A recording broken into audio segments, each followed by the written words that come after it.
O ministro-chefe da Casa Civil, Rui Costa, disse no começo do ano que o governo tem a intenção de acelerar obras públicas sem depender do orçamento, sugerindo que essas empresas com dívidas poderiam substituir as multas pela execução de obras do governo. Vale ressaltar que os acordos fechados pela Odebrecht, OAS, Andrade Gutierrez, UTC Engenharia e Camargo Correia somam 8,1 bilhões de reais, sendo que pouco mais de 1 bilhão de reais foi quitado.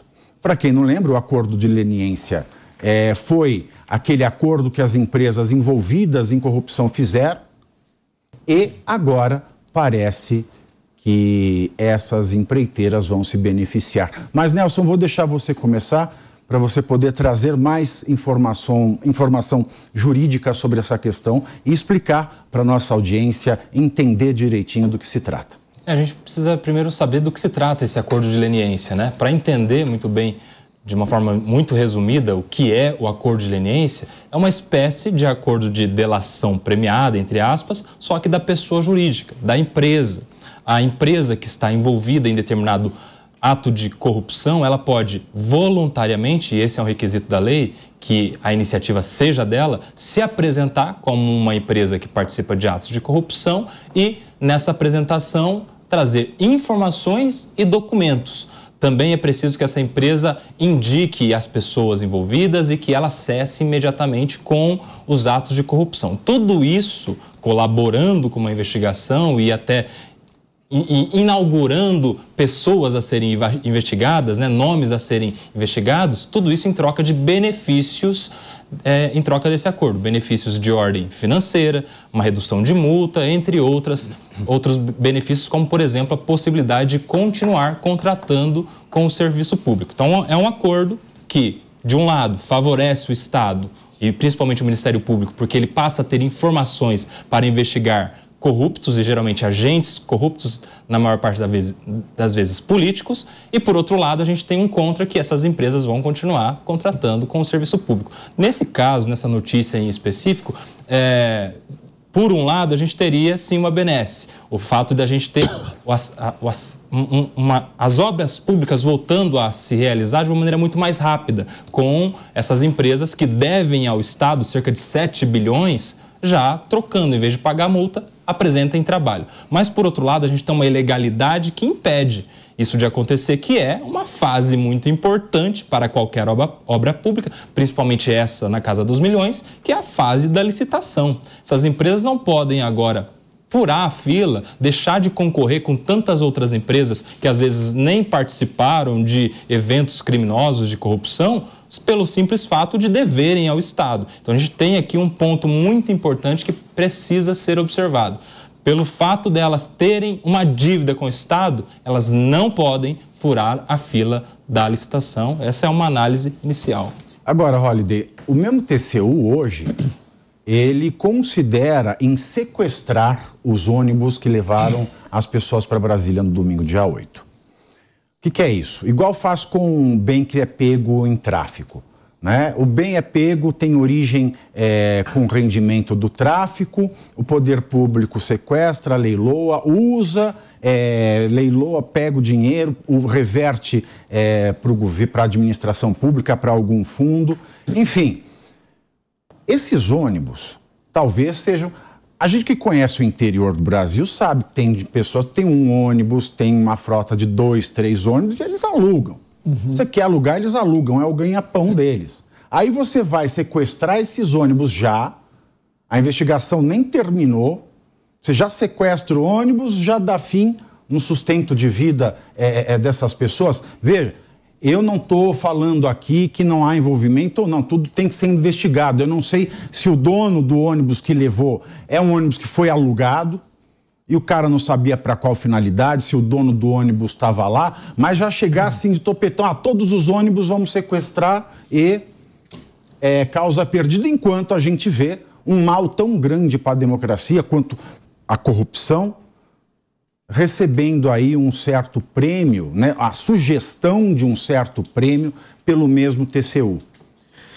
Pois é, Pavinato, a gente percebe aí uma preocupação muito grande do governo em relação à sobrevivência dessas empresas, porque é disso que se trata. Algumas pessoas até levantam, não, mas se o acordo for pago por meio de obras, nós vamos movimentar a economia, etc. Mas no fundo o que está se dizendo é o seguinte: quando a empresa paga esses 8 bilhões por meio de obras, ela se recupera porque vai ter ali uma movimentação financeira, vai colocar os seus funcionários para trabalhar, vai ter geração de emprego e tudo mais. Só que esses 8 bilhões poderiam estar sendo utilizados em outras áreas, não necessariamente em obras, né? E que obras seriam essas? São obras emergenciais, são obras que nós precisamos nesse exato momento, como bem lembrou aqui o Kobayashi, e a licitação, porque a empresa já estaria escolhida, né? Você pula uma etapa importante inclusive para o combate à corrupção, né? Agora, quando você já deixa a empresa definida, você abre uma série de brechas ali para que hajam negociatas que nós não conhecemos hoje e que é o que aconteceu lá atrás, né? Inclusive foi por isso que essas empresas foram condenadas. Então há uma preocupação muito grande em se recuperar ou não permitir a falência dessas empreiteiras. Por outro lado, a ação do TCU em relação às empresas de ônibus, ela é muito rápida, antes mesmo das negociações, antes mesmo das investigações terem começado. E veja, eu já participei de diversas manifestações, inclusive algumas delas em Brasília. Já acampei lá na frente do Congresso Nacional, já fui andando mais de um mês até Brasília contra os governos petistas e tudo mais. E em várias ocasiões, enquanto membro de movimento político, aluguei ônibus. Nenhum dos donos da empresa daqueles ônibus sequer sabiam para que a gente estava alugando. Não sei se o dono do ônibus era petista, se ele era bolsonarista, se era de direita, se era de centro. Ele estava prestando um serviço ali. Será que isso já foi investigado nesses casos especificamente? Pelo menos nos casos que eu tenho acompanhado, e são diversas empresas de turismo que acabaram alugando ônibus ali, eles sempre disseram: olha, eu estava realizando um serviço, não sei por que o meu ônibus tem que ser sequestrado aqui nesse caso. Então, acho muito interessante analisar esses dois pesos e duas medidas. Com grandes empreiteiras poderosas condenadas por corrupção, eu me preocupo se elas vão quebrar ou não. Com pequenas empresas de turismo que alugaram alguns ônibus, eu quero o sequestro dos seus bens já. Exatamente. E a mesma coisa, não só, né, Rodolfo, prestação de serviços. Imagina, ainda na prestação de serviços, eu fui a Brasília, vamos fazer mais uma hipótese, fiquei hospedado em um hotel, fui de avião, fiquei hospedado em um hotel e fui à manifestação. O hotel tem alguma responsabilidade por ter abrigado? Ou o avião. Né? Ou eu saí de lá e fiquei no mesmo hotel, agora são 14 horas e 32 minutos. Repita. 14 horas e 32 minutos. Eles iam sair. Eu posso falar? Você estava falando do avião. Eu fui lá, pegaram o meu extrato, eu fui lá na loja de celular, né? Na última semana, comprei um aparelho celular novo.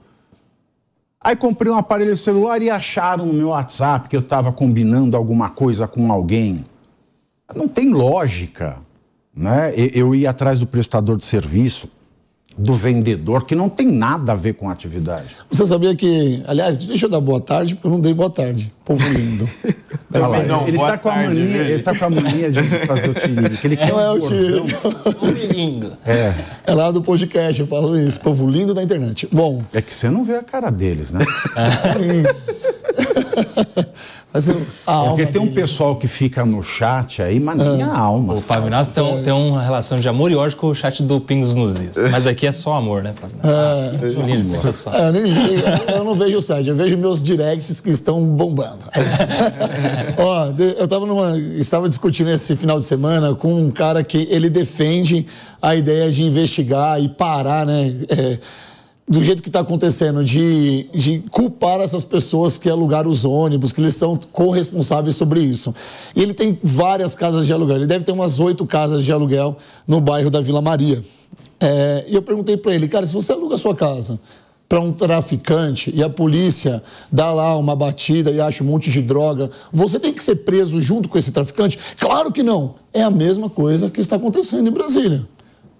Se apurar, e apurado for, e comprovado for, que essas pessoas não têm ligação nenhuma, pelo simples fato deles terem alugado os ônibus, Qual é a responsabilidade que ele tem para quem alugou? A responsabilidade é financeira. Se a pessoa que alugou não pagar, é um outro departamento. Ele tem que se ver com essa pessoa. É a única responsabilidade. Porque o ônibus tem seguro. Agora, ser preso e ser investigado e bloquear bens para essas pessoas, eu acho que é um pouco exagerado. Bom, assim, o que mais me espanta, o que mais me revolta é que o mesmo TCU, o mesmo Tribunal de Contas da União, ao passo que ele está aqui já ameaçando de uma sanção severa que pode acabar com o meio de vida dos donos do ônibus, ele está cogitando ao mesmo tempo, no mesmo momento, perdoar, porque é uma forma de perdão, abrandamento, ou seja, reduzir, mudar uma decisão judicial, um acordo firmado perante o Ministério Público e o Poder Judiciário.